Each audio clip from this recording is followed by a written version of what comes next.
Marlène et Jean-Claude sommes très heureux de te présenter une émission très spéciale afin de comprendre les faits d'actualité.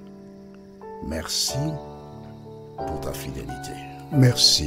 Merci d'être là encore aujourd'hui afin qu'ensemble nous puissions continuer de comprendre le processus du pardon.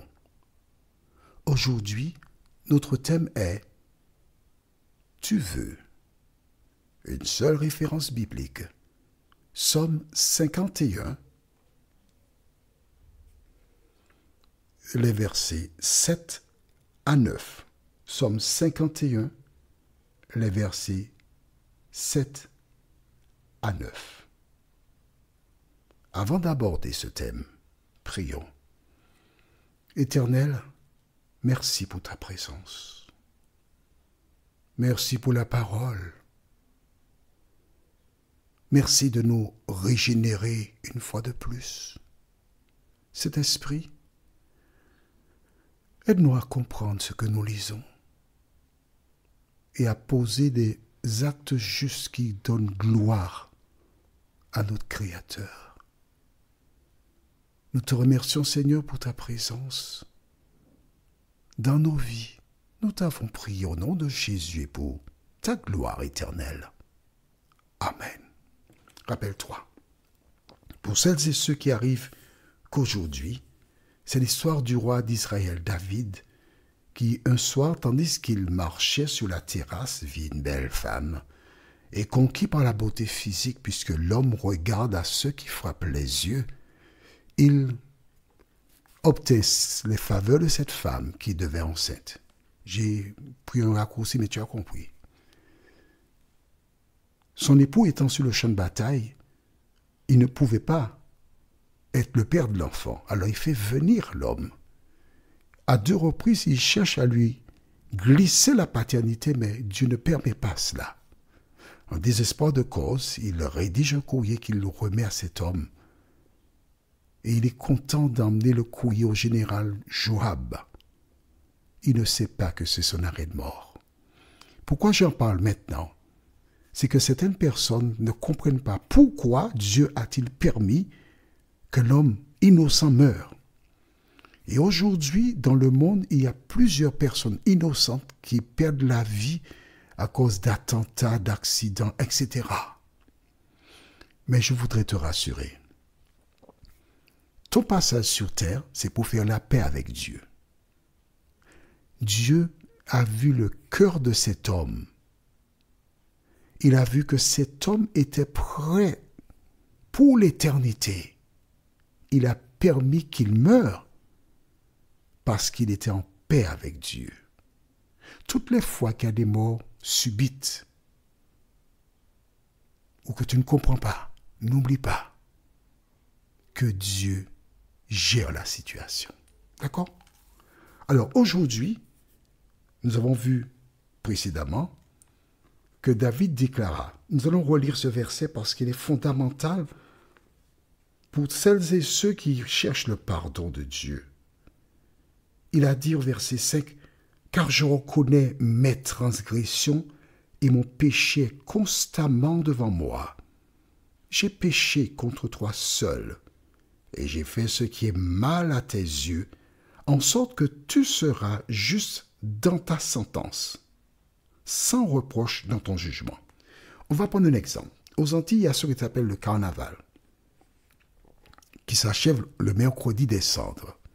Et à partir de ce jour, toutes les personnes qui étaient au carnaval et qui suivent une certaine confession religieuse commencent ce qui s'appelle le carême, 40 jours de jeûne, de prière, de repentance. D'accord? On demande pardon à Dieu. Et au terme des 40 jours, on est en phase. Et l'année prochaine, on est en train de réfléchir déjà au carnaval de l'année prochaine, oui. Et puis l'année d'après, on repart dans le carnaval. Et puis ensuite, le carême. Mon Dieu, pardon. Non, c'est pas ça. Car je reconnais mon péché. Si tu reconnais, Tu ne peux pas recommencer encore et encore et encore. Lisons la suite, tu verras par toi-même. Le verset 7. Toujours Psaume 51. Versets 7 à 9 déclare. Voici, je suis né dans l'iniquité, et ma mère m'a conçu dans le péché. La nature de l'homme, nous sommes tous des pécheurs. Et que fait un pécheur? Ne me réponds pas qu'il va pêcher des poissons. Ce n'est pas ce type de pécheur-là. Nous parlons des personnes qui transgressent la loi de Dieu. D'accord? Nous sommes nés dans le péché. Et nous avons vu dans le livre de Jacques chapitre 3 au verset 2, la Bible déclare, nous bronchons tous de différentes manières. Marque cela, Jacques 3 verset 2. Donc tous nous sommes des pécheurs, tous nous bronchons d'une manière ou d'une autre. Nul n'est supérieur à l'autre. Et ce que parfois nous appelons de gros péchés, il est plus facile pour ceux qui le commettent de revenir à Dieu, tandis que ceux qui racontent le péché ne sont même pas conscients qu'ils sont en train de pécher. Tu as vu la différence? Bien. C'est bon? On continue? Voici, je suis né dans l'iniquité et ma mère m'a conçu dans le péché. C'est ma nature. On n'a jamais vu un chat aboyer. On n'a jamais vu un chien miauler. Si tu es à quelque part, tu vois un gros chien, puis tu entends le chien faire miaou, prends la fuite. Prends la fuite. Et si tu as un chat, tu entends le chat aboyer, wa, wa, wa, wa, prends la fuite. C'est pas sa nature.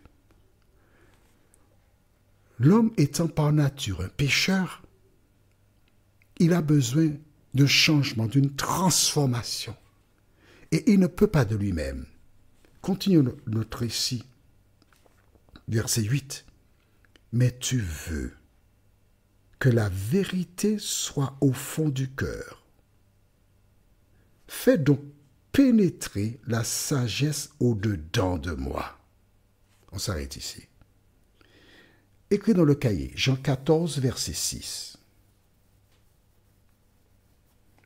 Jean 14, verset 6. Tu as écrit? C'est bon?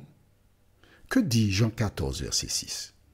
Jésus s'adressant à ses contemporains déclara « Je suis le chemin, la vérité et la vie. Nul ne vient au Père que par moi. » C'est bon?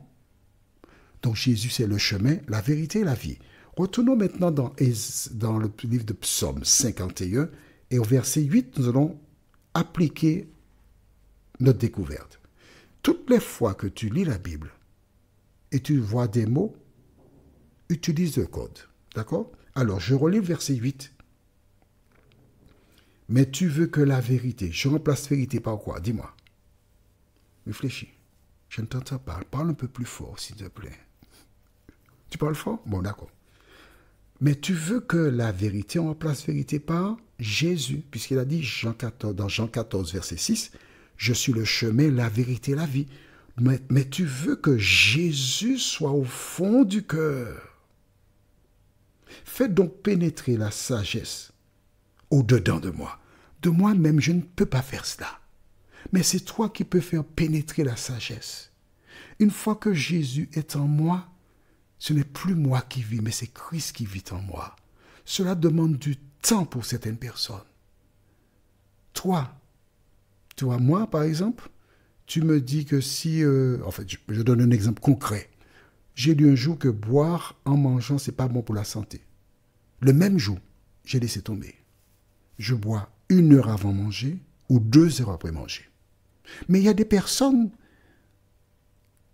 qui ont un rythme moins rapide que moi. Et je dois être en mesure d'attendre qu'elles comprennent, qu'elles assimilent, qu'elles mettent en pratique. Nous avons des rythmes différents. Nous ne pouvons pas imposer aux gens de faire comme nous. Le verset 9, le dernier que nous voyons aujourd'hui dans ce domaine, déclare « Purifie-moi avec l'hysope, et je serai pur. Lave-moi et je serai plus blanc que la neige. Est-ce que tu vois que ce sont des choses que toi, tu ne peux pas faire, mais que c'est Dieu qui fait cela en toi? Tout ce qu'il te demande, parce qu'il a déjà mis en toi le vouloir et le faire. Il t'a donné la parole. Tout ce qu'il te demande, c'est d'appliquer dans ta vie ce qu'il a rédigé pour nous qui se trouve dans sa parole. Prions. Notre Seigneur et notre Dieu, nous te remercions encore pour ta présence. Merci de continuer d'agir dans nos vies. Merci de nous aider à comprendre que tu es là. Tu désires notre salut. Alors Seigneur, de nous aider encore à nous cramponner à toi. Merci Saint-Esprit de nous avoir accompagnés. Nous t'avons prié au nom de Jésus pour ta gloire éternelle. Amen. Que l'Éternel continue de te faire du bien et il me tarde de te retrouver. Nous sommes parvenus au terme de notre réflexion. Si d'aventure tu as une question, il te suffit d'envoyer un message par le biais de WhatsApp au numéro suivant, plus 596 696 88 93 93. Et alors Jean-Claude, moi, je me ferai un réel plaisir de répondre à ta question.